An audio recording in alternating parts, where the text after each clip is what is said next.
Baru hari ini saya sudah keliling Sulawesi 1 tahun di Sulsel, Sulawesi Tenggara dan Sulawesi Tengah. Ya, lihat, oh ada banyak jembatan di sana rusak sekali. Dan saya tanya mereka, kadang-kadang ada orang jatuh dan mereka bilang, ya pasti ada nenek, ada anak mereka jatuh, nanti mereka harus ke puskesmas. Bagaimanapun keadaan ekonomi keluarga kalian, mimpi itu harus terus dikembangkan. Mimpi itu jangan padam sebelum kalian buktikan bahwa kalian mampu mencapai tingkat yang tertinggi dalam kehidupan kalian. Jadi kejar mimpi kalian, wujudkan mimpi kalian. Perlu waktu, perlu proses, dan perlu pengorbanan.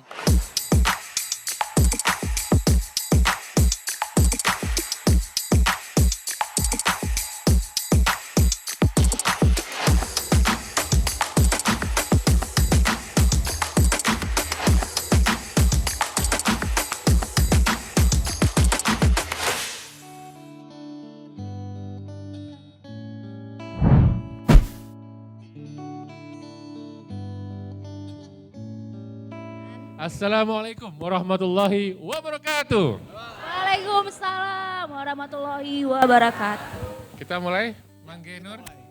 Oke, 1, 2, 3. Bisikers, Selamat datang di Bisi. bincang asik. BIC, sharing informasi dan kebijakan. Tepuk tangan dong. Nah, ini luar biasa sekali ya, Mang Genur. Ternyata di sore-sore ini teman-teman mahasiswa yang tadinya mau ngerjain tugas ditenggalin sebentar karena mampir ke sini gitu ya. Tapi sebelum kita mulai, kita mau dengerin dulu nih dari tuan rumah ya. Ada Pak Wakil Rektor. Mungkin bisa menyampaikan welcoming speech kali ya, atau semacam sambutan buat para tamu sebagai perwakilan dari Rektor. Mungkin Pak, silakan Bapak. Kalau Dr. Sagaf, Wakil Rektor Bidang Kemahasiswaan, ya silakan mengambil tempat.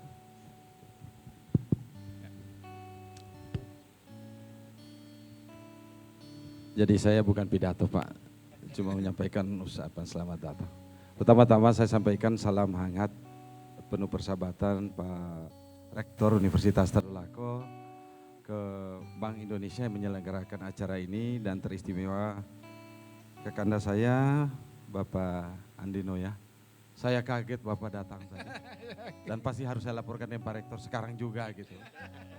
Kami bersyukur Pak dengan Bank Indonesia ini. Bank Indonesia di Universitas Tadulako telah bekerja sama, baik urusan bank beasiswa dengan kami, terus selanjutnya juga pembinaan bagi mahasiswa kami untuk lebih inovasi dan kreatif. Kemudian acara ini tentunya bisa bermanfaat dan memberikan penambahan ilmu pengetahuan dan informasi bagi mahasiswa kami. Mudah-mudahan bisa diikuti, dan tadi saya mohon maaf terlambat karena melantik lembaga, dan ini kesempatan baik dari lembaga untuk bersama-sama di tempat ini untuk mengikuti acara. Lebih teristimewa kami ucapkan terima kasih kepada Bank Indonesia dan Abang Pak Andino ya, dan yang impor tadi Pak Mas Kris ya. Kalau di Palu jadi Mangge Kris jadinya sudah. Terima kasih Kak Nur yang sudah bersama-sama, TVRI Palu juga terima kasih, dan seluruh yang hadir pada hari ini saya hormati, saya banggakan, dan ucapan terima kasih untuk hadir bersama-sama di keluarga besar Universitas Tadulako. Terima kasih, itu yang saja kami sampaikan. Allahumma musta'an. Assalamualaikum warahmatullahi wabarakatuh. Waalaikumsalam, terima kasih. Luar biasa ya, biar semangat. Ya, teman-teman semua, Bisikers yang ada hadir di sini. Siapa yang kenal dengan Pak Kik Andy, Om Kik? Ada yang kenal? Suaranya mana? Mana suaranya? Tangannya mana? Kurang semangat nih, kurang semangat. Oke. Suaranya dong, suaranya. Kik Andy gitu coba. Ayo, 1, 2, 3. Kit, Andy. Oke. Nah, di sini nggak cuma hanya ini ya, Mang Genur ya. Tidak hanya. Jadi Manggeroni, ini kita kedatangan 2 orang luar biasa ya. Ada 3 kalimat yang saya pakai selama ini, dan itu cocok untuk beliau berdua ini pada saat ini. Agak panjang sedikit tapi bersabar ya. Begitulah kalau dosen. Yang pertama bunyinya seperti begini. Everybody is lecturer, and every place is class. Ya. Tidak perlu terjemahkan ya, karena saya lihat banyak yang goyang kepala begini, banyak juga yang begini juga. Ya. Ya. Setiap orang adalah guru dan setiap tempat adalah kelas. Yang kedua ada kalimat yang bunyi begini. The mediocre teacher is telling. Okay? Guru biasa-biasa saja itu berkata. Okay? The good teacher is explain. Guru yang bagus itu adalah menjelaskan. The best teacher is demonstrate. Tapi guru yang hebat itu mendemonstrasikan. Tapi the excellent teacher is inspiring. Dan dua orang ini hadir di sini untuk memberikan inspirasi. Luar biasa, lepas lu dong. Sangat luar biasa. Untuk itu ya. Satu lagi karena saya janji tiga. Berdua. Oke, Iya, oke, ya. oke, satu lagi. Yang ketiga ini bunyinya seperti begini. Gitu ya. Tell me the knowledge and I will learn it. Bilang kepada saya ilmu pengetahuan dan saya akan belajar itu. But tell me the story and I will keep it well in my heart forever. Wah, luar biasa. Ini pada Kenapa? diem Kamu nggak ngerti ketawa? nih kali bahasanya ini. Coba Kenapa? Kamu gimana tidak ini? ketawa? Yang bilang wah Kak Andy. Kak Andi yang bilang, oke ya. Bilang kepada saya ilmu pengetahuan dan saya akan belajar itu.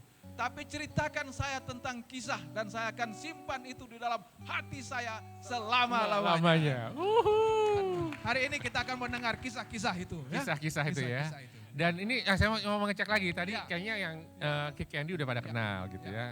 Saya bukan Kick Roni ya, tapi Tapi nah, Manggil Roni. gimana dengan Mas Kris? Oke. Panggilannya adalah Mas Kristianto Iya. Hanot Mas Kristianto. Ya. Hantoro. Iya. Iya. Kristianto Hantoro. boleh, Kristianto boleh. Hantoro. Atau Mas Kris aja. Dan jangan salah, kemungkinan bulan Januari depan akan menjadi WNI ya, kalau nggak salah. Iya. Mungkin. Mungkin. Bisa. Nah, Boleh. Aplaus dulu, semangatin. Biar beliau semangat, nggak hanya pemain bola yang naturalisasi ya, Iya. tapi YouTuber juga naturalisasi. Iya. YouTuber kita juga. Iya. Betul. Benar. Nah, gini karena memang, tapi tunggu, ada yang tahu dengan Mas Kris? Saya. Ada yang Saya tahu? Saya tahu. Ada yang waktu tahu? masuk. Ada yang tahu? Ada yang tahu videonya? YouTube. Mungkin kalian sudah lihat bulan lalu ada cerita dari Wakatobi, ada satu bule di sana bikin jembatan. Oh. Iya. Semua langsung, oh gitu. Setelah dipancing. Jadi makin semangat ya. Iya. Mana suaranya dong kalau semangat? Ayo. Oke. Nah, jadi izin ya kita dari para host sebenarnya kita aktif. Ya. Tapi karena waktunya kita lebih banyak mendingan dua orang yang bicara Ya, daripada kita mendingan. kan. Ya. Nah, Mendingan. bener dong. Iya benar.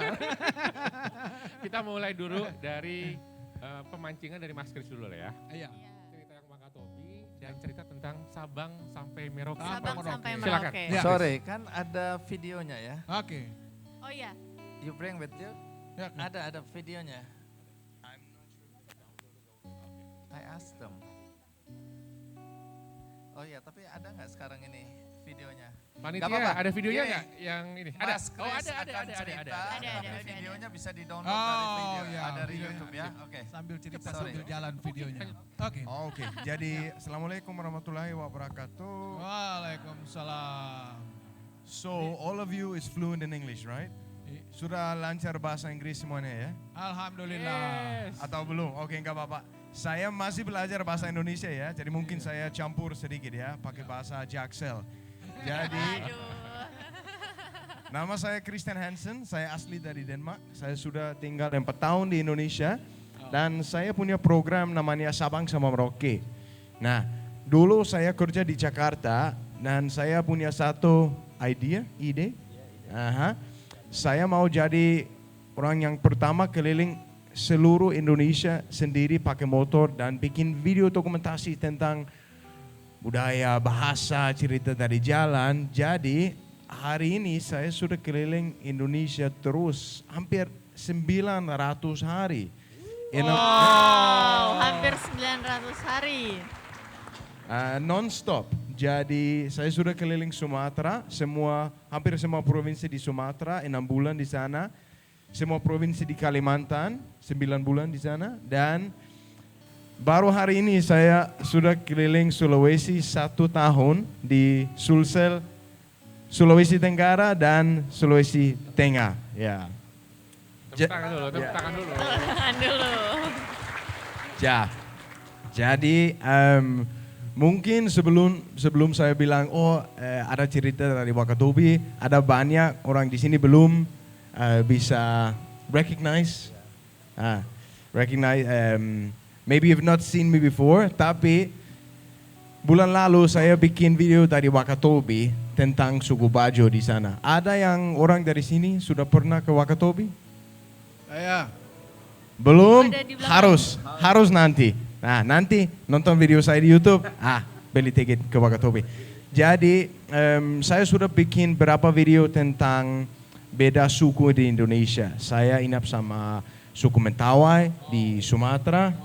Saya inap sama suku Dayak Iban di Kalbar, suku Dayak Iban Kenya, Kayan, Longkelit, Juhu, dan sekarang sudah sama suku Bajo di Wakatobi. Nah, that's me. Itu dia. Hai, Chris.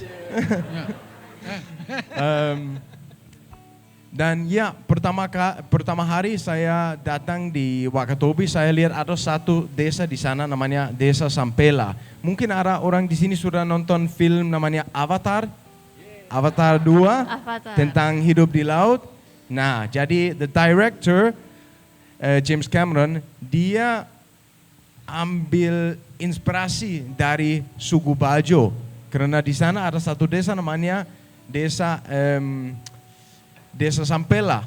Mereka, they live on the ocean ya. And the first day, pertama hari saya sampai datang di sana, saya lihat, ada banyak jembatan di sana rusak sekali. Dan saya tanya mereka, kadang-kadang ada orang jatuh. Dan mereka bilang, ya pasti ada nenek, ada anak, mereka jatuh, nanti mereka harus ke puskesmas. Jadi saya pikir, itu salah, mungkin saya bisa membantu. Jadi selama 2 hari, kami kumpul lebih dari 75 juta untuk perbaiki jembatan di sana.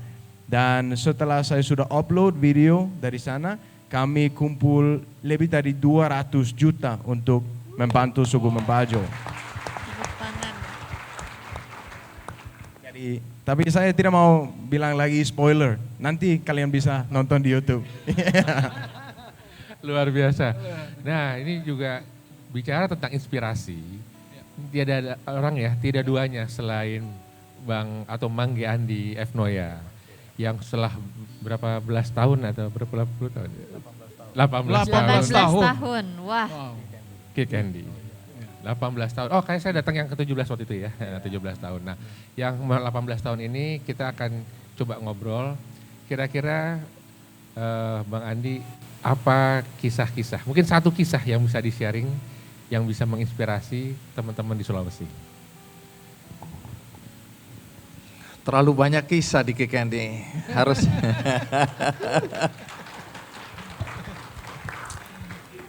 Begini teman-teman, saya ini gundah melihat video-video ya di media sosial, anak-anak muda yang pamer-pamer kekayaan. Mereka yang merasa bahwa sukses itu ukurannya materi. Berapa Lamborghini yang mereka punya, berapa harga rumah mereka, berapa miliar, puluhan miliar dan seterusnya. Saya khawatir sekali ya, teman-teman di sini kemudian melihat bahwa sukses itu ukurannya materi. Bukan berarti tidak boleh kaya. Semua orang yang ada di sini harus kaya raya, ya. Tapi kaya raya itu sebuah proses, bukan tujuan. Kalau kalian menganggap bahwa tujuan hidup itu adalah materi, uang, kalian tidak akan pernah bahagia. Kalau kita nonton apa yang disampaikan oleh Mangke Chris tadi, itu sebenarnya banyak yang kita bisa pelajari. Gini teman-teman, kita kadang-kadang merasa kecil hati, rendah diri, aku anak daerah, aku tidak akan mampu, kemudian muncul ke permukaan dan sukses. Itu yang membuat mindset kita nggak berubah dan itu berbahaya. Saya sekarang tinggal di desa. Desanya namanya Banyumas, ibu kotanya Puerto Rico. Purwokerto. Iya, Purwokerto. Di mana, di Spanyol atau Purwokerto? Ya sedikit. Ya Spanyol itu kan separuh nyolong ya. Nah, saya lihat anak-anak di desa itu tidak bisa bermimpi lebih tinggi daripada jadi supir bus, jadi satpam, jadi guru. Dokter aja nggak berani mereka mimpi jadi dokter. Karena begitu mereka bilang, Bu, aku mau jadi dokter. Udahlah nak, kamu harus tahu diri. Ibu nggak akan mampu, ayah nggak akan mampu menyekolahkan kamu sampai setinggi itu. Nah ini yang membelenggu mimpi banyak anak Indonesia. Saya ini besar di Papua teman-teman, saya pernah masa kecil di Makassar. Di zaman itu, saya ini termasuk orang yang mencoba menutup atau menghilangkan mimpi saya. Saya ini waktu kelas 4, ibu guru saya bilang saya punya bakat yang luar biasa dalam menulis. Karena itu pekerjaan yang paling cocok, waktu ini kelas 4, kan anak kecil ini nggak mengerti. Guru saya bilang, kamu cocoknya jadi hartawan. Iya, saya tanya ke ibu saya, apa itu hartawan? Oh itu orang yang punya uang banyak. Oh aku ingin jadi hartawan. Belakangan baru saya sadar maksud guru saya itu wartawan. Nah tapi itu yang dibawa alam sadar saya selalu ingin jadi wartawan. Tapi mimpi itu harus dipupuskan. Karena orang tua saya miskin, orang tua saya itu tukang betulin mesin tik di Papua, di Jayapura. Ibu saya berpisah dengan ayah saya, dia tukang jahit ya. Dari kemiskinan yang satu di Jawa, saya pindah ke kemiskinan yang lain di Papua. Kemudian saya disekolahkan ke ST, sekolah teknik teman-teman. Itu artinya apa? Artinya kalau saya nanti tamat ST harus ke STM. Artinya saya memang harus bekerja. Tidak mungkin orang tua saya menyekolahkan saya lebih tinggi. Tahu STM? Apa? Bukan, STM itu sekolah tanpa mikir. Enggak, sekolah tawuran melulu. Nah saya jurusan mesin. Tapi yang saya mau sampaikan dalam waktu yang singkat ini teman-teman, siapapun kalian, bagaimanapun keadaan ekonomi keluarga kalian, mimpi itu harus terus dikembangkan. Mimpi itu jangan padam sebelum kalian buktikan bahwa kalian mampu mencapai tingkat yang tertinggi dalam kehidupan kalian. Karena kalau kalian belum apa-apa merasa aku anak miskin, aku anak nelayan, aku anak petani, aku anak guru, aku gak bisa lebih tinggi dari itu. Kalian sendiri yang mematikan api ambisi kalian untuk bisa tumbuh dan berkembang. Jadi sekarang ini di era teknologi digital, tidak ada yang tidak mungkin. Apapun mimpi kalian, kalian bisa wujudkan, tapi bukan uang menjadi tujuan. Uang hanya sebuah langkah untuk mencapai tujuan dan mimpi kalian yang lebih besar. Apa itu? Bermanfaat bagi banyak orang. Itu yang saya harapkan dari teman-teman di sini. Ceritanya banyak. Oke. Iya ya. Panjang. Ya, saya kira bagian ini telah menginspirasi kita luar biasa ya. Saya itu baru tahu kalau beliau ini, Pak Andi F. Noya ini ternyata adalah kakak saya. Jadi beda umurnya 2 tahun. Beliau tinggalkan Ternate tahun 63 dan pada tahun itu saya baru berumur 1 tahun. Dia di Ternate, saya di Tidore. Kalau tadi cerita tentang guru tadi itu, saya itu kelas 1 sampai kelas 3 itu juara 1. Saya sengaja sampaikan supaya mereka tidak pandai enteng saya. Setelah saya pindah ke Ternate, saya sudah tidak dapat juara lagi. Saya cek ternyata di Tidore dulu guru-guru itu banyak om saya.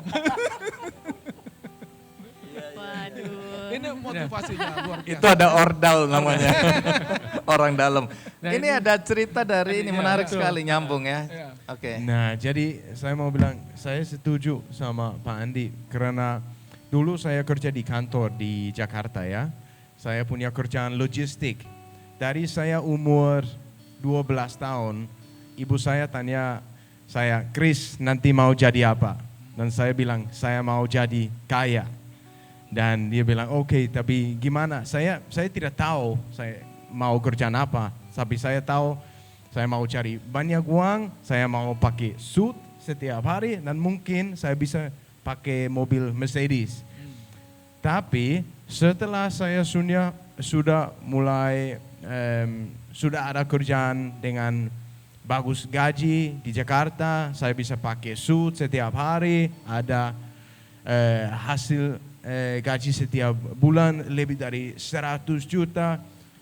Saya sudah bosan sama kerjaan itu karena ya gaji bagus sekali, tapi setiap hari saya harus duduk dalam kantor dan saya lihat out of the window dan saya mimpi mungkin nanti saya bisa kerja dan keliling.